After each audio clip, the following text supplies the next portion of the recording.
जो 38,000 से चुन के आए थे वो 162 पे आए। तो सोचना उनके लिए है कि ताकत किसकी कम हुई है। हमारी ताकत जो पहले थी वही है। हम कोई पहले बहुत 50,000 वोट थी और 10,000 हो गई, ऐसा कुछ नहीं हुआ है।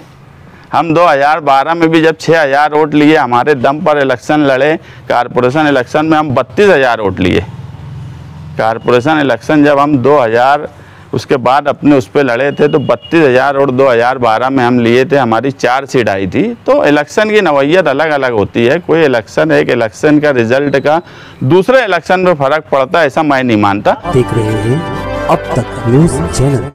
Unique academy computer and coaching classes, जहां नर्सरी और जूनियर सीनियर केजी क्लासेस से लेकर 11वीं और 12वीं जमातों के लिए कोचिंग क्लासेस जारी हैं। यूनिक एकेडमी में ऑडियो और वीडियो स्क्रीन का इंतजाम भी किया गया है। 5वीं, 6ठी, 7वीं और 8वीं जमात की स्पेशल क्लासेस भी जारी हैं। उर्दू, इंग्लिश, मराठी और मैथ्स की बेसिक क्लासेस भी जारी हैं। लड़कियों के लिए बिल्कुल सेपरेट क्लासरूम। यूनिक एकेडमी में अपने बच्चों का एडमिशन करवाएं। हमारा पता याद रखिए, शहीद अब्दुल हमीद कुसुम्बा रोड, निहाल नगर पुलिस स्टेशन के सामने, मालेगांव।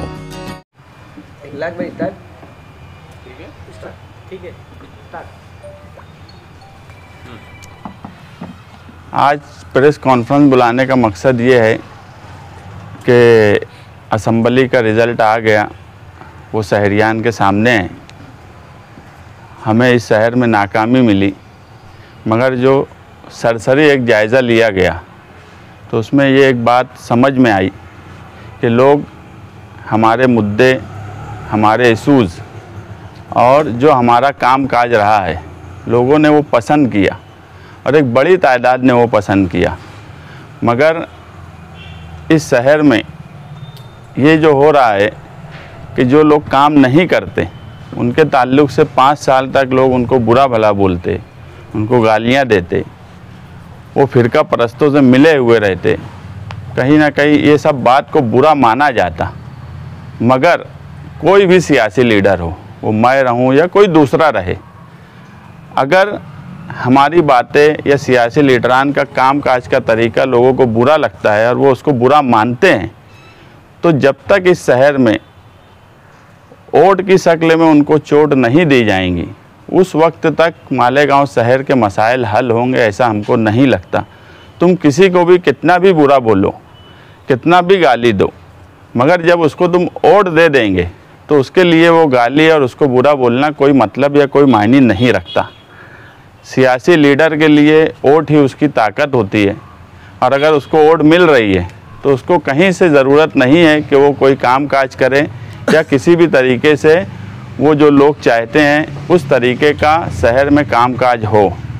हमने इस शहर में रोज़गार के मसाइल पर बात की, तालीम के मसाइल पर बात की, यहाँ तक कि हमारे लीडरान अबू आसिम आज़मी और रईस शेख साहब, इन्होंने भी असम्बली में मालेगांव शहर के ताल्लुक़ से बात रखी। मैं तो यहाँ तक मानता हूँ कि अबू आसिम आज़मी साहब ने जितनी बात उनके खुद के हलके के लिए नहीं की, उससे ज़्यादा बात मालेगांव के लिए की। मगर इन सब बातों के बाद भी अगर शहरियान इस तरह का फ़ैसला करेंगे तो कहीं ना कहीं लीडरों में मायूसी आएंगी। हम ना पहले कभी मायूस हुए, ना अभी हम मायूस हो रहे हैं। हमें 4% वोट मिली, टोटल वोट का जो हिस्सा था उसका 4% हमको मिली। हमको अगर 1% भी वोट मिली होती तो भी हम मालेगांव शहर के मसाइल और मालेगांव शहर के लोगों के लिए काम काज करने में कोई कोताही ना पहले किए है ना आगे करेंगे। मगर आम लोगों तक अब किस तरीके से काम काज किया जाए, हम इससे पहले भी बोले कि अब कहीं ना कहीं हमको हमारा तरीका बदलना पड़ेगा। तो हम किस तरीके से काम काज करें, इसके लिए 13 दिसंबर को एक हम आम मीटिंग बुलाए हैं और उस मीटिंग में हम आगे का फ़ैसला करेंगे। उससे पहले हमने एक कमेटी बनाई है जो अलग अलग हिस्सों के लिए बनाई गई है। जोन ए आगरा रोड का शुमाली हिस्सा, जिसमें वार्ड नंबर 3, 5, 6, 7 और 2 आते हैं, उसकी जिम्मेदारी अतर हुसैन अशरफी, सुहेल अब्दुल करीम को दी गई है। जोन नंबर 2, जिसमें वार्ड नंबर 12, 15, 16, 17 आता है, उसकी जिम्मेदारी 4 लोगों को दी गई है। कारपोरेटर आमीन फारूक, खुर्शीद काबुल, अशफाक मेंबर जो नया पूरे के हैं, और कारपोरेटर मुजम्मिल वफाती। इसी तरह जोन नंबर सी जो वार्ड नंबर 4 और 13 और 14 यानी गोल्डन नगर, जाफर नगर ये हिस्से का है। यहाँ की जिम्मेदारी कारपोरेटर अब्दुल बाकी रासन वाले और मसीउल्लाह बेस्ट को दी गई है। और इसी तरह जोन नंबर डी जो गुरुवार वार्ड से लगकर जो पूरा हिस्सा आता है, जिसमें वार्ड नंबर 18, 19, 20 और 21, इसकी जिम्मेदारी मौलाना जाहिद नदवी और एडवोकेट तौसीफ शेख को दी गई है।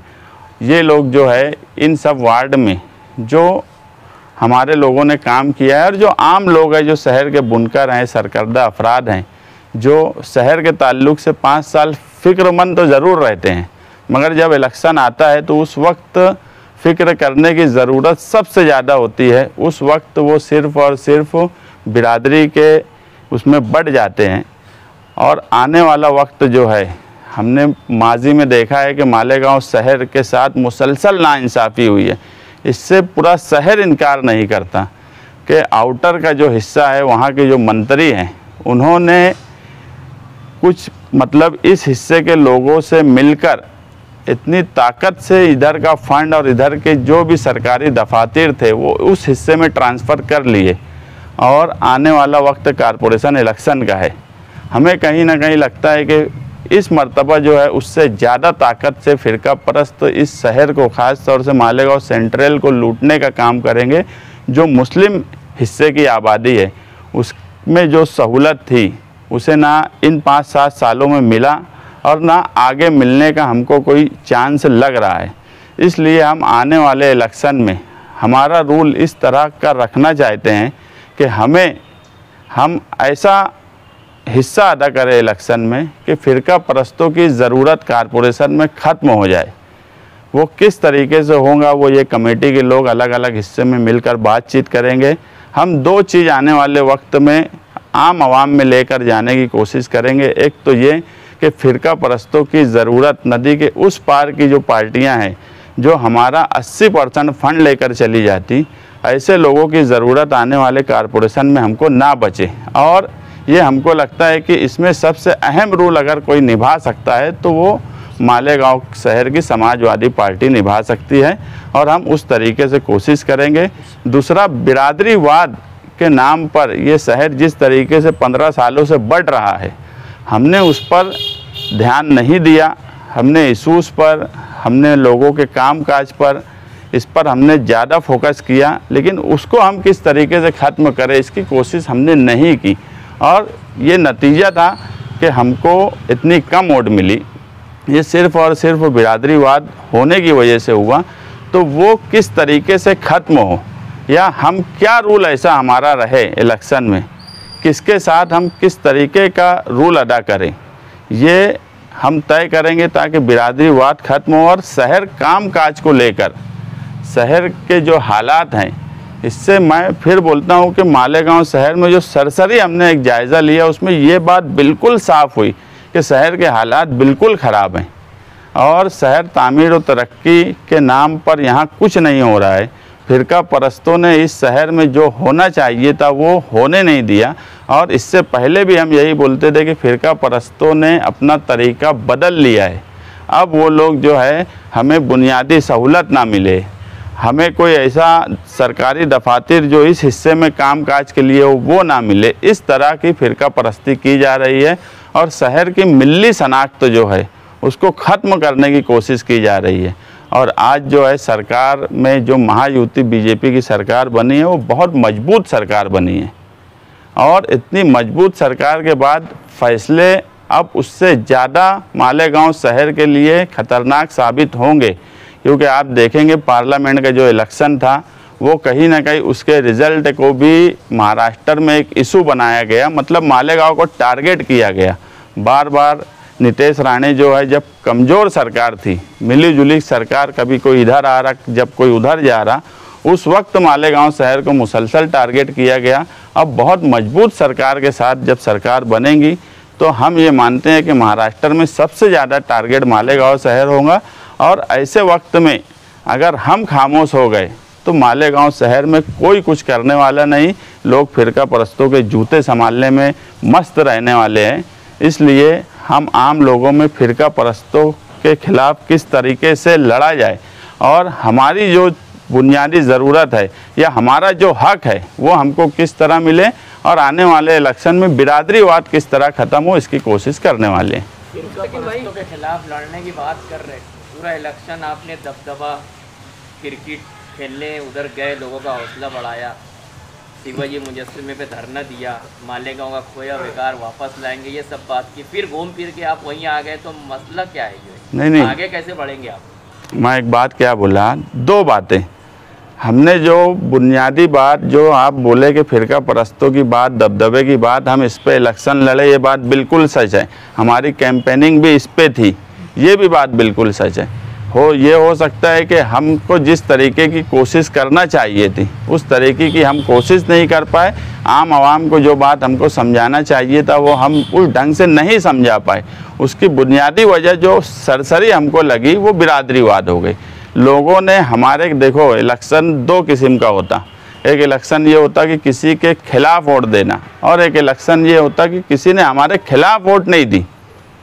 लोगों ने सिर्फ बिरादरी के नाम पे बढ़ गए। और मैं जो बोला इससे पहले कि इस शहर में 5 साल किसी लीडर को बुरा भला बोलना और उसके बाद उसी को वोट दे देना सिर्फ बिरादरी के नाम पे, और ये इसको हराएगा वो उसको जिताएगा, तो मसाइल हल नहीं होंगे।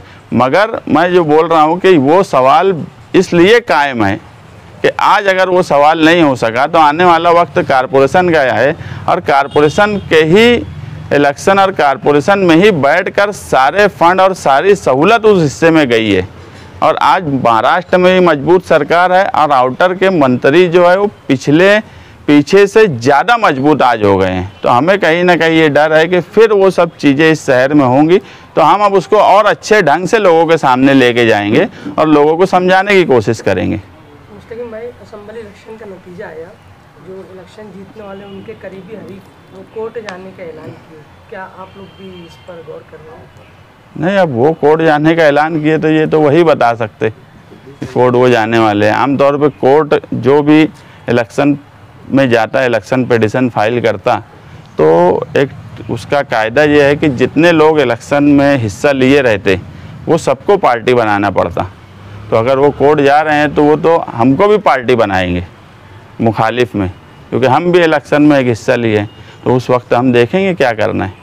कारपोरेशन चुनाव की आप बात कर रहे हैं, कारपोरेशन चुनाव की बात कर रहे हैं आप, तो कुछ ऐसा गठबंधन कुछ जहन में है? आप अकेले दम पे तो आप फिरका परस्तों को नहीं रोक पाएंगे, समाजवादी की इतनी ताकत नहीं लगती, तो क्या कुछ नया गठबंधन? मैं एक बात जो बोला कि